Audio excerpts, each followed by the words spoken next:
और मरवा अल्लाह की निशानियों में से हैं।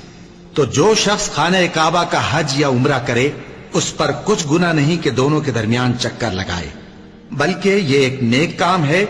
और जो कोई नेक काम करे तो अल्लाह कदरदान है, दाना है।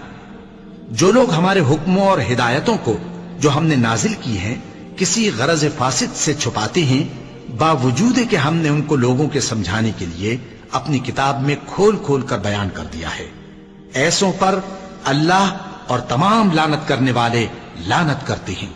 हाँ, जो तौबा करते हैं और अपनी हालत दुरुस्त कर लेते हैं और अहकाम इलाही को साफ साफ बयान कर देते हैं, तो मैं उनके कसूर मुआफ कर देता हूं और मैं बड़ा मुआफ करने वाला, बड़ा मेहरबान हूं। जो लोग काफिर हुए और काफिर ही मरे, ऐसों पर अल्लाह की और फरिश्तों की और इंसानों की सबकी लानत, वो हमेशा इसी लानत में गिरफ्तार रहेंगे।